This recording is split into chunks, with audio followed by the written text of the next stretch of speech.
함께 나누실 말씀은 요한복음 2장입니다.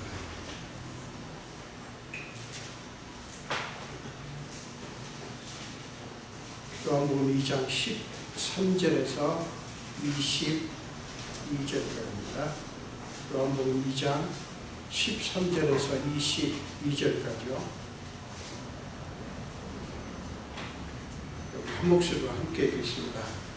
유대인의 유월절이 가까운지라 예수께서 예루살렘으로 올라가셨더니 성전 안에서 소와 양과 비둘기 파는 사람들과 돈 바꾸는 사람들이 앉아있는 것을 보시고 롯군으로 채찍을 만드사 양이나 소를 다 성전에서 내쫓으시고 돈 바꾸는 사람들의 돈을 쏟으시며 상을 엎으시고 비둘기 파는 사람들에게 이르시되 이것을 여기서 가져가라.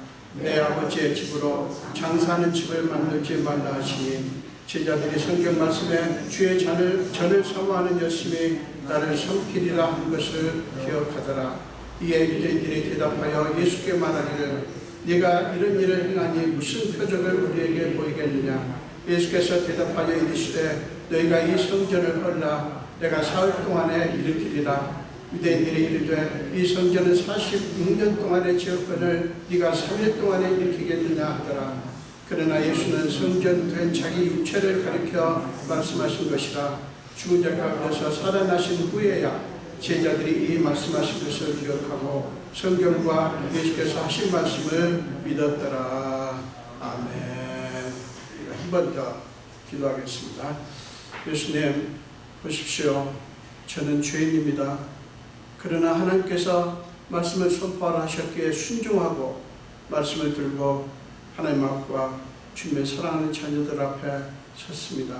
성령님이시여 제게 임하사 종의 입술을 성령에 불러 정결케 하사 하나님의 말씀이 온전히 선포되게 하여 주옵소서.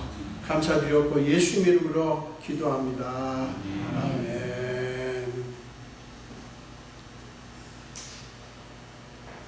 예, 여러분 반갑습니다. 오늘 이 말씀 가지고 우리의 성전이신 예수 그리스도라고 하는 제목으로 함께 은혜를 나누기를 원합니다. 오늘 우리는 새롭게 직분자를 세우는 임직식을 갖는 날입니다. 참 오랜만에 이 시간을 갖게 됩니다. 이 뜻깊은 날에 저는 본문을 통해서 성전에 대해서 한번 생각해보는 그런 시간을 가지려고 합니다. 유대인들의 가장 중요한 절기인 유월절이 가까워지자 예수님은 예루살렘으로 올라가셨죠. 그런데 예수님은 그 예루살렘 성전에서 전혀 뜻밖의 행동을 하십니다.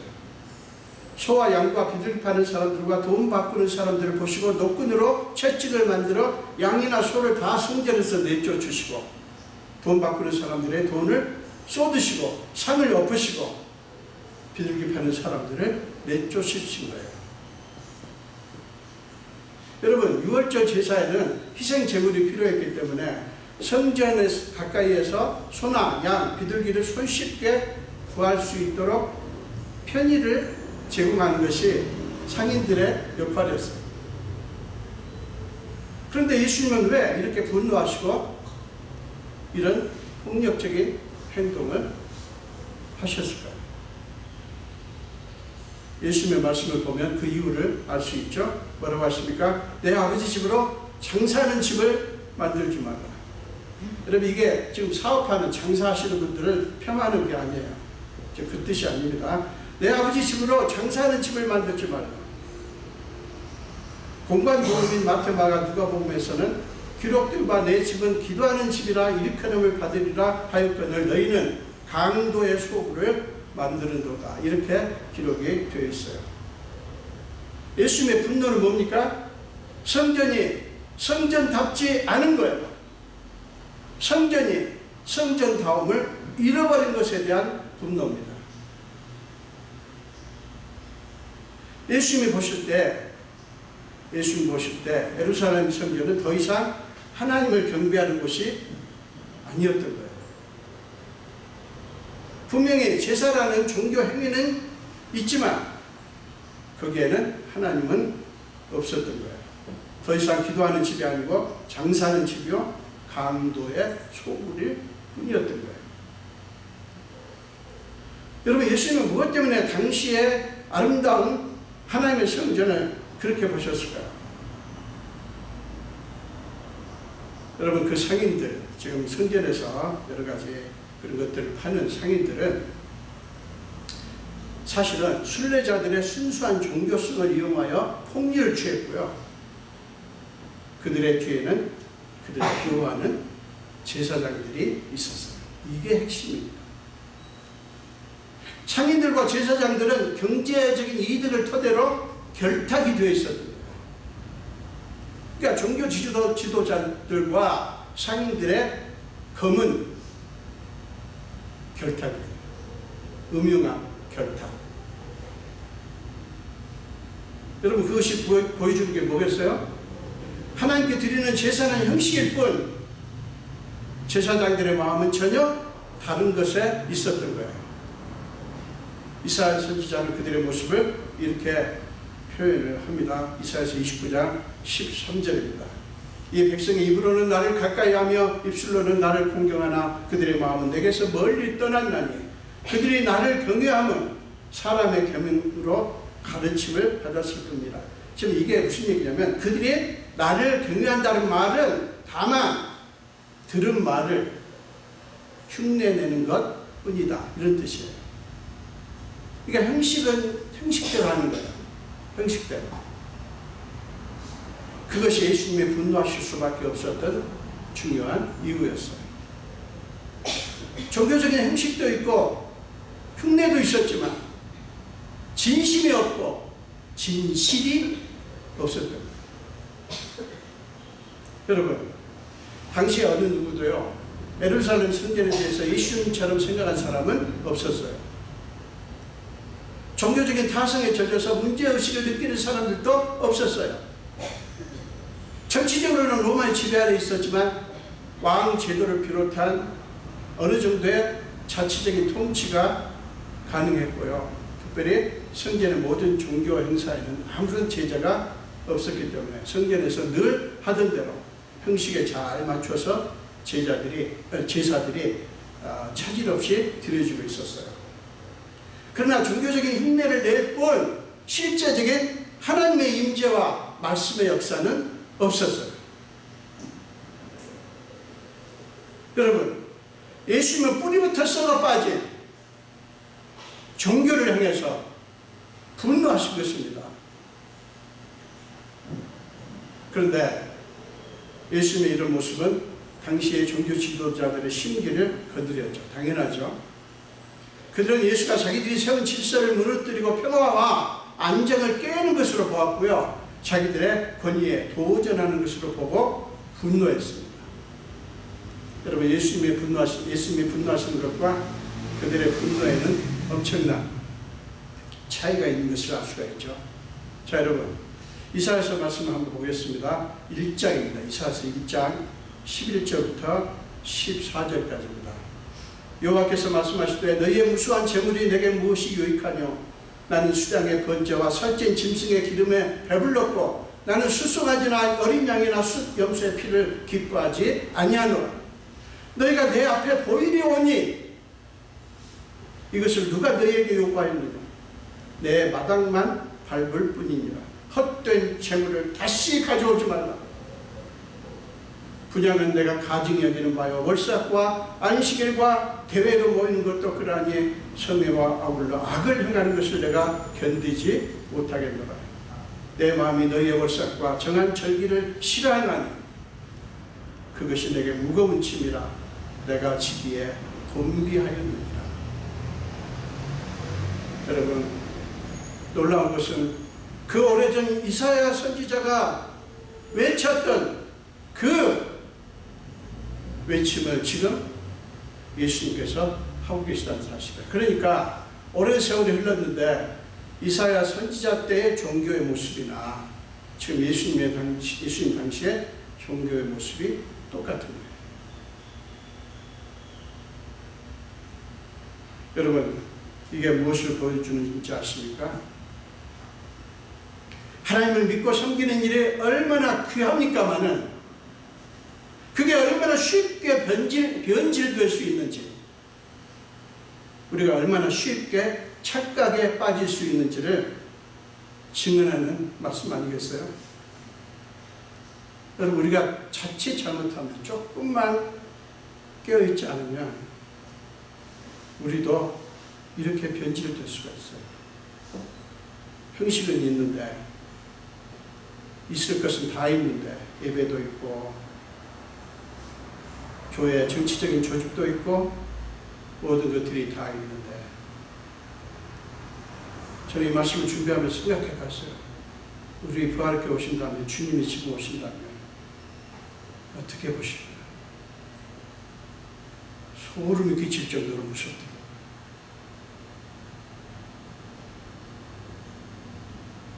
여러분, 하나님은 오늘날 예수를 믿고 신앙 행위들을 차질 없이 다 하고 있는 우리에게도 혹시 너희의 무수한 재물이 내게 무엇이 유익하뇨? 라고 하시지 않을까요? 우리가 하나님을 경배한다고 하면서도 하나님이 원하시는 대로가 아니라 우리가 원하는 대로, 우리의 방식대로 경배하는 건 아닌지 저는 깊이 생각을 해보았어요. 열심히 섬기는데 그게 과연 하나님의 방식으로 섬기는 것인지, 여러분들이 열심으로 교회를 섬기고 예배하는데 그게 하나님께서 기뻐하시고 하나님이 원하시는 방식대로 하는 것인지 생각을 해봤어요. 열심히 섬기는 것 같지만 그 섬김이 하나님과 상관이 없다면 그것은 하나님을 섬기는 것이 아니고 실은 우리 자신을 섬기는 것이죠. 소와 사자의 무화가 있습니다. 여러분들이 들으신 분들이 있는지 모르겠습니다만, 소와 사자는 사랑에 빠졌습니다. 그리고 드디어 그들은 결혼하게 되었습니다. 소와 사자 둘은 서로를 너무너무 사랑했기 때문에 자신이 할 수 있는 최고의 것으로 상대방을 채워주기로 약속을 하고 최선을 다했습니다. 소는 최고의 맛있는 풀을 날마다 사자에게 대접했고, 사자는 최고의 맛있는 살코기를 날마다 소를 위해서 요리를 해서 대접을 했습니다. 소도 사자도 괴로웠지만 꾹 참았습니다. 왜 괴로웠는지 아시죠? 그러나 참는 데는 한계가 있죠. 둘은 결국 다투게 되었고 끝내는 헤어지고 말았습니다. 헤어질 때 그들이 서로에게 한 말은 무엇이었는지 아십니까? 난 당신에게 최선을 다했어. 나는 잘못이 없어. 나는 당신에게 최선을 다했어. 이거였습니다. 네, 둘은, 소와 사자는 서로에게 최선을 다했죠. 그러나 그들의 최선은 자신을 위한 최선일 뿐 상대방을 위한 최선은 아니었어요. 그렇죠? 최선을 다했어요. 그러나 그 최선은 자기를 위한 것이지 상대방을 위한 것이 아니었어요. 그들의 최선은 나 위주로 생각하는 최선이었지 상대방에게 맞추는 최선이 아니었던 거예요. 그들의 최선은 결국 최악을 낳고 말았습니다. 여러분, 뭐가 문제였는지 아시겠죠? 하나님을 섬기는 일에도 그런 경우가 많습니다. 지극정성으로 하나님과 교회를 섬기는 분들이 많습니다. 그런데 안타깝게도 그분들 중에는 하나님께 맞춘 최선이 아니라 자기 중심의 최선을 다하시는 분들이 있다고요. 사랑하는 여러분, 우리가 신앙생활을 하고 하나님을 섬기면서 자칫 잘못하면 이렇게 될 수가 있어요. 그러므로 우리는 스스로에게 나는 지금 진실로 주님을 섬기는가? 아니면 나의 만족을 위해서 주님을 섬기는 척 하는 것인가? 라는 질문을 끊임없이 할 필요가 있어요. 여러분들이 열심으로 교회를 섬기시면서 신앙생활을 하시면서 나는 지금 정말 우리 주님을 섬기는가? 아니면 내 만족을 위해서, 내 스스로의 만족을 위해서 나 자신에게 최선을 다하는 게 아닌가라는 생각을 할 필요가 있습니다. 사랑하는 여러분, 예수를 잘 믿고 싶으십니까? 그렇다면 오직 예수님께 초점을 맞추십시오. 아멘. 나는 주님께 최선을 다했어! 라고 큰 소리 치지 마시라고요. 나는 그 주님을 위해서, 교회를 위해서 최선을 다했어. 여러분이 생각하는 최선이 아니라 주님이 기뻐하시는 최선에 맞추시고 거기에 순종하십시오. 그것은 매 순간마다 주님의 마음을 살피고 주님의 뜻을 구하고 주님의 방식으로 말하고 행동하는 거예요. 그런 분들의 표는 뭔지 아세요? 그런 분들의 표? 제가 왜 이 말씀을 드리냐면 여러분 본인도 그리고 다른 분들도 보시고 분별을 하시라는 뜻이에요. 그런 분들은 표가 뭐냐면 온유하고 겸손하고 부드럽고 온화합니다. 거칠지가 않아요. 교회에서 강한 리더십, 교회에서도 강한 리더십을 얘기합니다. 강한 리더십이 뭔데요? 큰 소리 빵빵 치고 목에 힘주고 그거 강한 리더십 아니에요. 잘 웃고 온화하고 겸손하고 부드럽고 목소리 잘 크게 나지 않고 이런 게 강한 리더십이에요. 여러분, 당시 유대인들에게는 종교는 있었지만 그들의 종교 행위에 하나님은 없었던 게 문제였습니다. 하나님의 이름을 부르고 제사 규정에 맞춰서 드리는 제사는 있었지만 그것은 그 제사를 받으시는 하나님께 초점을 맞춘 것이 아니라 자기들 스스로의 종교적인 만족을 위한 것이었어요. 오늘날 예수를 믿고 신앙생활을 하는 우리의 모습에는 그런 요소가 없을까요? 열심히 예배를 드리고 여러 가지 모양으로 교회를 섬기는데 그 최선, 그 정성은 진실로 주님께서 원하시는 것일까요? 여러분, 예수님의 이 모습은 성전에서 섬기는 종교 지도자들에게 충격을 주었을 거예요. 그들은 예수께 따져 묻습니다. 18절, 당신은 무슨 권리로 이런 일을 하시오? 그 많은 권리를 가졌다면 이것을 입증할 만한 기적을 우리에게 보여주시오. 제가 현대인의 성경으로 읽었습니다. 당신이 도대체 뭔데? 누군데? 무슨 권리로 이 짓을 하느냐? 이 행동을 하느냐는 거예요. 만약에 그 정당성이 있다면 나에게 증명해 보시오. 우리에게 증명해 보시오. 이런 거예요. 여러분, 그들로서는 아마 당연한 권리였을 거예요. 예수님은 그들에게 대답하십니다. 너희가 이 성전을 헐라 내가 사흘 동안에 일으키리라. 그러나 그들은 당연히 예수님의 말씀을 이해할 수가 없었습니다. 이 성전은 46년 동안에 지었더니 네가 3일 동안에 일으키겠느냐? 모르면, 여러분, 모르면 그게 무슨 말이냐라고 질문이라도 하면 좋을 텐데 그들은 질문 안 합니다. 단정적으로 따집니다. 왜요? 예수님의 말씀 자체에 관심이 없는 거예요. 정신 나간 사람 취급을 하는 거예요. 예수님은 21절 말씀대로 성전된 자기 육체를 가리켜 말씀하신 것인데 그들은 그것을 전혀 알 턱이 없었죠. 사랑하는 여러분, 우리는 어떻습니까? 여러분, 하나님의 성전이 무엇인지, 성전에서 가장 중요하고 필요한 것이 무엇인지 아십니까? 마태복음 16장 16절부터 18절 말씀을 보겠습니다. 베드로가 예수님에 대해서 주는 그리스도시요 살아계신 하나님의 아들입니다 라고 대답하자 주님은 바요나 시몬아 네가 복이 있도다. 이를 네게 알게 하신 일은 혈육이 아니요 하늘에 계신 내 아버지시니라 라고 기뻐하시면서 그를 칭찬하시고는 내가 이 반석 위에 내 교회를 세우리니 음부의 권세가 이기지 못하리라. 이란 약속의 말씀을 주셨습니다. 여러분, 예수는 이 반석, 즉 주는 그리스도시요 살아계신 하나님의 아들입니다 라는 고백 위에 내 교회를 세우시겠다고 말씀하신 거예요. 예수께서 그 고백을, 베드로의 그 고백을 기뻐하신 까닭은 하나님의 목적이 그 고백 속에 담겨있기 때문이었어요. 예수께서 하나님의 뜻을 따라 이 땅에 오셔서 온 인류의 죄를 짊어지시고 십자가 위에서 죽으시고 3일 만에 다시 살아나심으로써 하나님이 원하시는 성전이 되시는 것, 그게 하나님의 목적이었어요. 사랑하는 여러분, 그것을 위해서 예수님이 스스로 자신의 몸을 부수신 거예요. 너희가 이 성전을 벌라 내가 사흘 동안에 일으키리라 라고 말씀하신 까닭이 그것이었어요.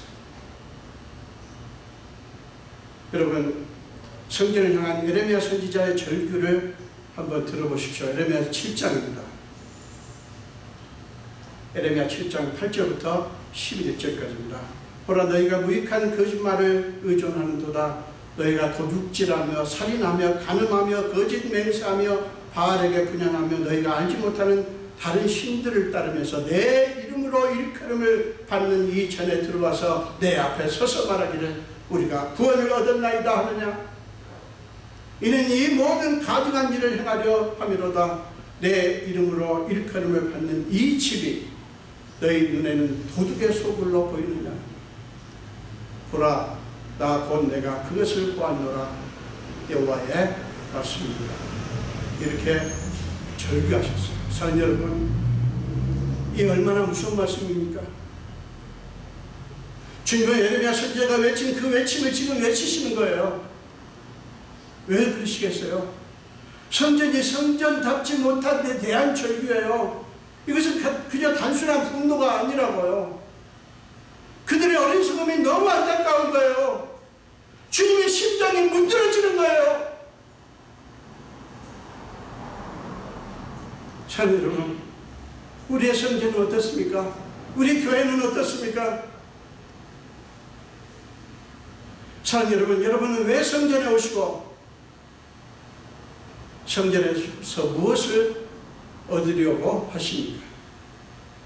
여러분, 만약에 우리 교회에 하나님의 임재는 없고 인간적인 요소들만 가득하고 하나님을 경배하는 것 같으면서도 실상은 세상적인 이익이나 추구하고 인간적인 자존심 싸움이나 하고 계급놀이나 한다면 하나님은 우리에게도 이 집이 너희 눈에는 도둑의 소굴로 보이느냐?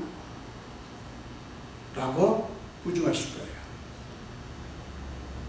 여러분, 우리 모두 우리 교회는 정말 하나님이 계시는가? 우리 교회는 정말 하나님이 역사하시는가? 하나님의 임재가 이 안에 있고 하나님이 높임받는가? 아니면 사람이 높임받는가?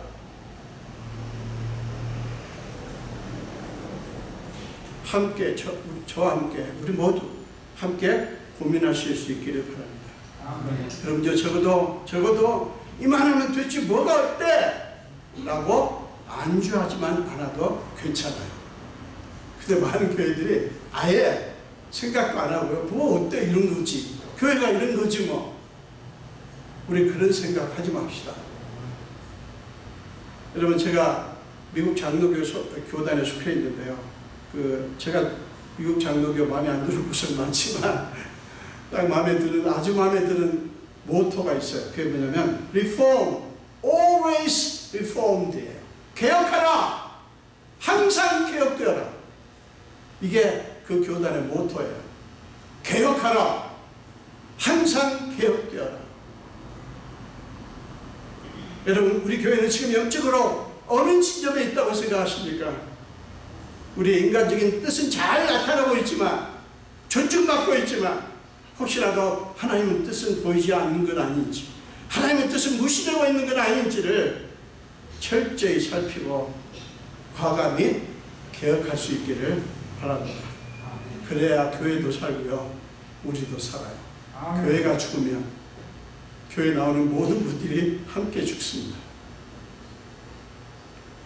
사랑하는 여러분, 교회를 개혁하기 위해서 가장 중요한 일은 교회는 주님이 세우셨다는 사실을 기억하는 것입니다.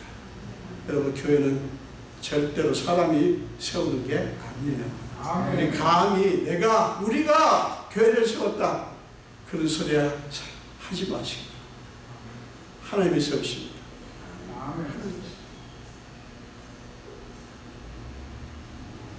히브리서 10장 19절부터 21절을 보겠습니다. 그러므로 형제들아 우리가 예수의 피를 힘입어 성소에 들어갈 담력을 얻었느니 그 길은 우리를 위하여 휘장 가운데로 열어놓으신 새로운 살 길이요 휘장은 곧 그의 육체니라.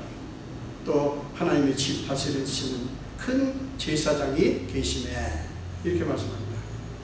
여러분, 우리가 믿는 분은 우리를 위해서 자신의 몸을 찢으셔서, 성소의 휘장이 찢어졌다고 하는 게 그거예요. 자신의 몸을 찢으셔서 휘장 가운데로 살 길을 열어놓으신 분이에요.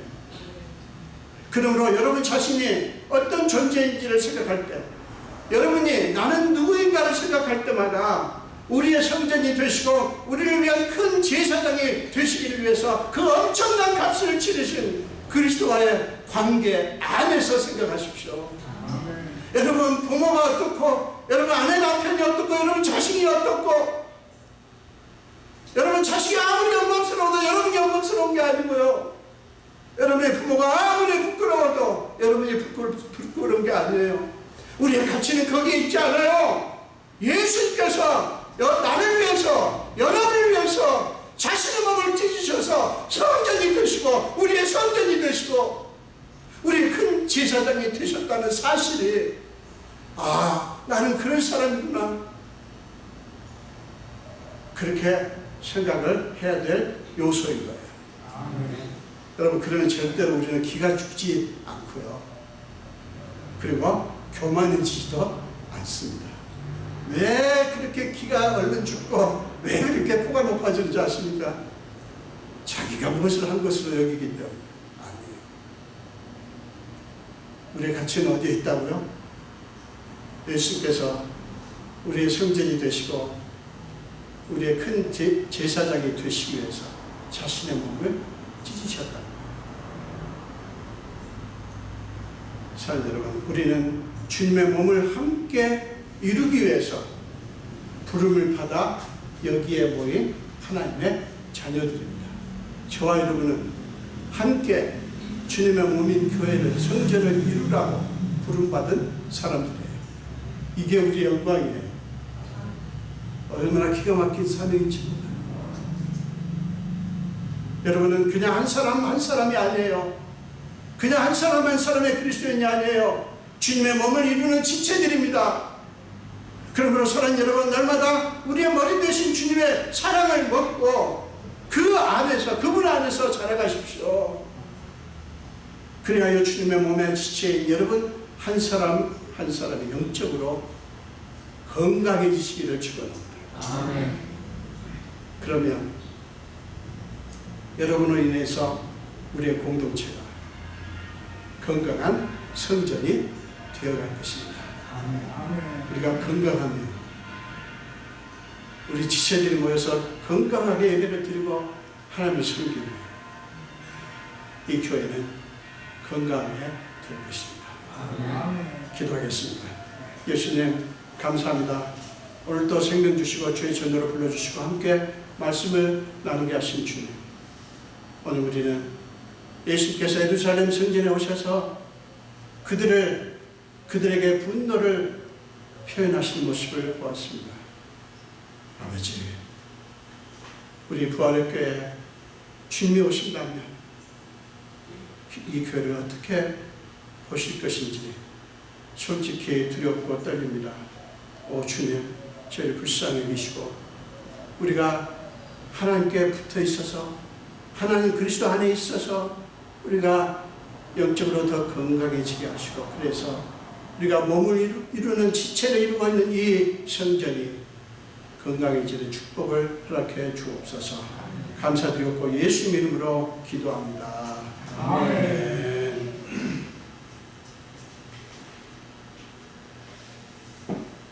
사랑합니다. 나의 예수님 찬양하시면서 예물 드리겠습니다.